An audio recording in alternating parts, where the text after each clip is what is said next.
Speaker of the House, Mike Johnson. Speaker, we appreciate your patience very, very much. Welcome to American Bandstand. That's the way it works here. Wait, you're the consummate professional, Professor Kudlow. You just did this with the Star Spangled Banner in your back. It's amazing. Flawless television. I tell you what, the Star Spangled Banner is a darn sight better than some of the electric rock and roll I've had to put up with earlier in the week. But again, we appreciate your patience. Just I'm sure you've thought about it. Maybe you've seen the speech off the top of your head. What do you expect him to say? I love what Aisha just said there. I think the tone is going to be very important. I've spent some time with the president, as you know, since the assassination attempt. He's in a great place right now, Larry. You know him well, as I do. In his heart and in his head, he's in exactly where the country would want our future president to be. We're facing unprecedented challenges as a country. Everybody's fed up with everything. The world's on fire. We need a president who is contemplative, right? And I think Donald Trump is in that place right now. You can see it on his face, on the countenance of his face. We know it by speaking with him and talking with him about the experience and where he is. I think it's an incredible night for the country and a great opportunity for him and for all of us. When I spoke to him Monday afternoon, actually, interesting. I mean, all I wanted to hear was his voice because it's the first time I was able to get through after the assassination attempt. But actually, he was talking to me about speech writing.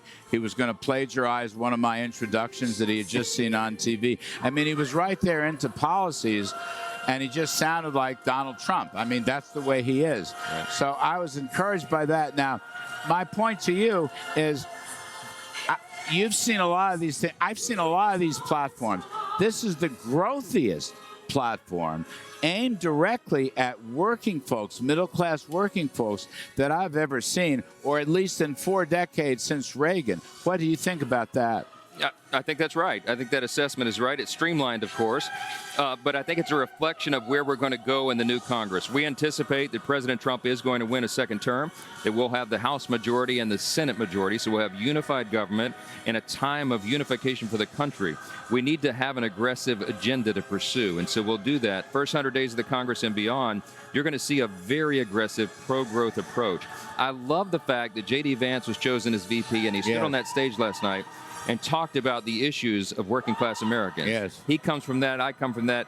It resonates with people. He can look right into the eyes and the hearts of America and say, I understand what you're going through. That's a really important component to the ticket.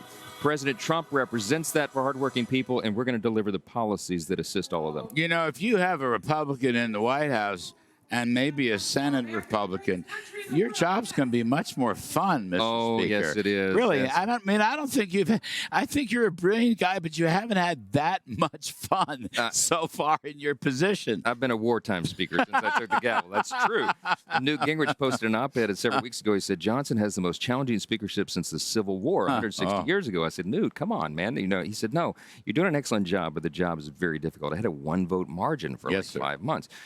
Yes, we will grow that majority, I'm confident, and the job will be easier and more fun, and we're going to have fun because we're going to be delivering for the American people. When you get unified government and you get conservatives, Republicans in charge of this, we will fix this mess. And I told President Trump, you could be the most consequential president of the modern era because, sir, we have to fix everything, and I think we can. Well, he may have some coattails, which is going to help you in the House, too, as you've just suggested.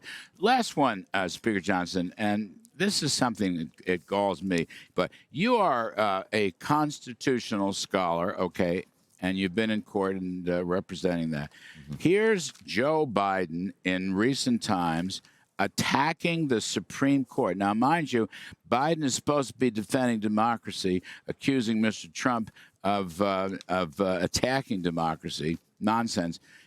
Biden's attacking the Supreme Court, and more recently, really going back and saying, I'm going to pack the Supreme Court if I'm reelected. Now, I have no idea if he's even going to be their candidate, but whoever's their candidate may wind up saying the same thing. What do you make of that? He's going to pack the court. He's going to run against the Supreme Court's not on the ballot exactly. Donald Trump is. But what do you make of that? It's total absurdity. It shows how desperate they are. And, of course, it's not even constitutional. Who cares? He's not hemmed in by the Constitution. He also forgave another couple $2 billion in student loans today, supposedly. Oh, today? Oh, yeah, I that's haven't the even newest heard that. announcement. Yeah, Oh, terrific. Why not, right?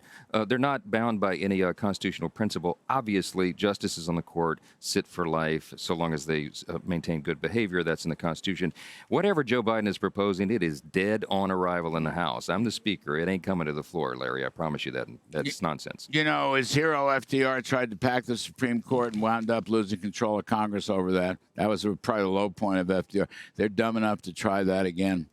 Nothing surprises us anymore. All right. You got a smile on your face. The vibe here is awfully good, isn't it? The vibe here is united and optimistic. Good vibe. I feel it myself. I've seen a lot of these. It's a good vibe. Same here. The biggest in my life. Speaker Mike Johnson. Great to see you. Thank you ever so much for helping us.